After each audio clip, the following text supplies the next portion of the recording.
Galaxy মহাবিশ্বের নক্ষত্রদ্বীপ। রাতের আকাশে আমরা যে লক্ষ লক্ষ তারা দেখি সেগুলো আসলে আমাদের নিজেদের গ্যালাক্সিরই অংশ। কিন্তু এই মহাবিশ্বে আমাদের গ্যালাক্সির মতো এমন আরও খরব খরব গ্যালাক্সি রয়েছে। প্রতিটি গ্যালাক্সি হল তারা, গ্যাস, ধূলিকণা এবং ডার্ক ম্যাটার দ্বারা গঠিত এক বিশাল মহাকর্ষীয় সিস্টেম। চলুন গ্যালাক্সির জগৎ সম্পর্কে বিস্তারিত জেনে নেওয়া যাক। ১. গ্যালাক্সি কি? What is a Galaxy? Galaxy হল মহাকর্ষ বলের অন্তর্গত একসঙ্গে আবদ্ধ থাকা কোটি কোটি বা এমনকি লক্ষ কোটি নক্ষত্র, গ্যাস, ধূলিকণা এবং ডার্ক ম্যাটারের এক বিশাল সংগ্রহ। মহাবিশ্বের প্রায় সমস্ত বস্তু কোনো না কোনো গ্যালাক্সির অংশ। এর মূল উপাদানগুলো হল নক্ষত্র, গ্যালাক্সির সবচেয়ে দৃশ্যমান অংশ। এইগুলোর আকার, বয়স এবং রং ভিন্ন ভিন্ন হতে পারে। আন্তঃনক্ষত্রিক মাধ্যম, নক্ষত্রগুলোর মাঝের ফাঁকা জায়গায় থাকা গ্যাস, প্রধানত হাইড্রোজেন ও হিলিয়াম এবং ধূলিকণা। নতুন নক্ষত্রের জন্ম এখানেই হয়। ডার্ক ম্যাটার, এটি এক রহস্যময় পদার্থ যা আলো বা অন্য কোনো তড়িৎ চুম্বকীয় তরঙ্গ বিকিরণ করে না, কিন্তু এর মহাকর্ষীয় প্রভাব অনেক। একটি গ্যালাক্সির মোট ভরের প্রায় ৮৫% হল ডার্ক ম্যাটার, যা গ্যালাক্সিটিকে একসঙ্গে ধরে রাখতে সাহায্য করে। সুপারম্যাসিভ ব্ল্যাক হোল, প্রায় সমস্ত বড় গ্যালাক্সির কেন্দ্রেই একটি অতি বিশাল ব্ল্যাক হোল থাকে, যার ভর লক্ষ লক্ষ বা কোটি কোটি সূর্যের ভরের সমান হতে পারে। ২. আমাদের galaxy milky way, the milky way. আমরা যে গ্যালাক্সিতে বাস করি তার নাম মিল্কি ওয়ে বা আকাশগঙ্গা। ধরন, এটি একটি দণ্ডযুক্ত সর্পিল গ্যালাক্সি।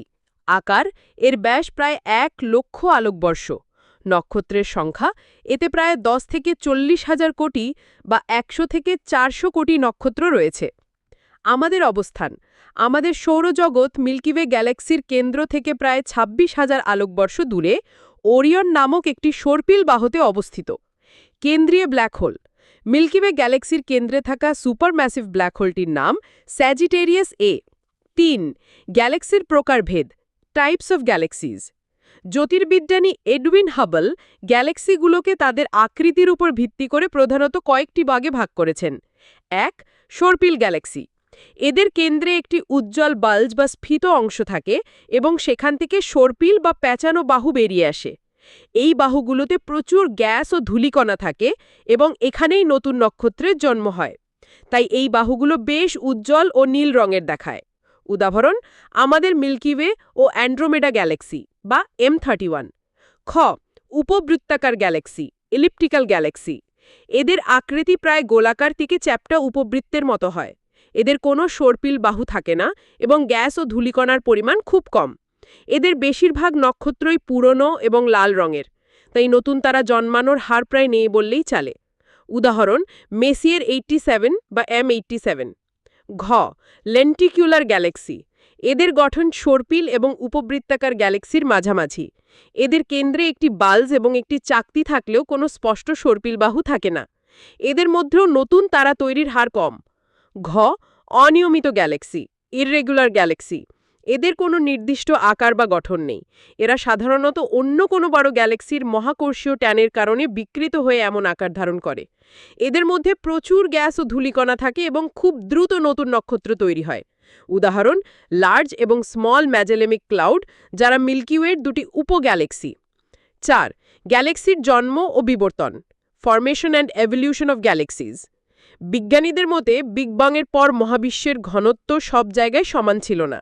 যেসব জায়গায় ঘনত্ব সামান্য বেশি ছিল সেখানে ডার্ক ম্যাটারের মহাকর্ষীয় আকর্ষণে ধীরে ধীরে গ্যাস ও পদার্থ জমা হতে শুরু করে। এভাবেই আদিম গ্যালাক্সি বা প্রোটো গ্যালাক্সির জন্ম হয়।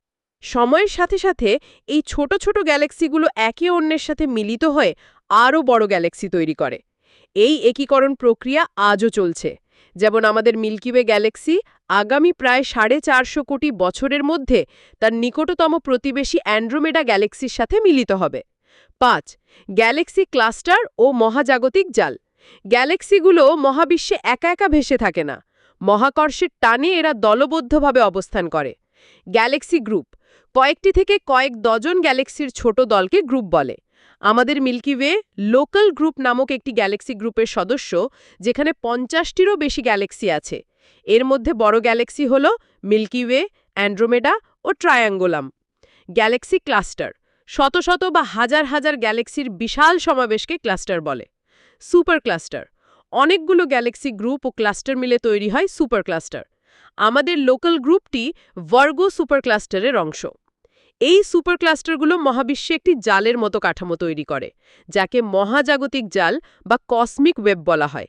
এই জালের সুতোরগুলোর সংযোগস্থলে গ্যালাক্সি ক্লাস্টারগুলো অবস্থান করে এবং এদের মাঝের বিশাল ফাঁকা স্থানকে ভয়েডস বলা হয়। 6. সক্রিয় গ্যালাক্সি ও quasar, active galaxies and quasars. কিছু গ্যালাক্সির কেন্দ্র অস্বাভাবিক রকম উজ্জ্বল হয় এবং প্রচুর পরিমাণে শক্তি বিকিরণ করে। এদের সক্রিয় গ্যালাক্সি বলা হয়। এই উজ্জ্বলতার কারণ হল এদের কেন্দ্রে থাকা সুপারম্যাসিভ ব্ল্যাক হোলটি ক্রমাগত গ্যাস, ধূলিকণা ও নক্ষত্রকে নিজের দিকে টেনে নেয়। এই পদার্থগুলো ব্ল্যাক হোলে পড়ার আগে তার চারপাশে একটি প্রচণ্ড উত্তপ্ত এবং উজ্জ্বল অ্যাক্রিশন ডিস্ক তৈরি করে। কোয়েসার হল সবচেয়ে শক্তিশালী ও দূরবর্তী সক্রিয় গ্যালাক্সির কেন্দ্র। এগুলো এতটাই উজ্জ্বল যে এদের আলো মূল গ্যালাক্সির সম্মিলিত আলোর চেয়েও বেশি হতে পারে। 6. কিছু অবাক করা তথ্য। পর্যবেক্ষণযোগ্য মহাবিশ্বে প্রায় 2 ট্রিলিয়ন বা 2 লক্ষ কোটি গ্যালাক্সি থাকতে পারে বলে অনুমান করা হয়। আমাদের মিল্কি ওয়ে গ্যালাক্সি প্রতি সেকেন্ডে প্রায় 600 কিলোমিটার বেগে মহাকাশে ছুটে চলেছে। সবচেয়ে বড় জ্ঞাত গ্যালাক্সির নাম IC 1011, যা আমাদের মিল্কি ওয়ের চেয়ে প্রায় 60 গুণ বড় এবং এতে 100 ট্রিলিয়ন নক্ষত্র থাকতে পারে। জেমস ওয়েব স্পেস টেলিস্কোপের সাহায্যে বিজ্ঞানীরা মহাবিশ্বের একেবারে প্রথম দিকে গঠিত গ্যালাক্সিগুলোকেও দেখতে পাচ্ছেন, যা বিগ ব্যাংয়ের মাত্র 30-40 কোটি বছর পরেই তৈরি হয়েছিল। উপসংহার: গ্যালাক্সি হল মহাবিশ্বের মৌলিক একক। প্রতিটি গ্যালাক্সি যেন এক একটি মহাবিশ্ব, যার নিজস্ব ইতিহাস, গঠন এবং ভবিষ্যৎ রয়েছে।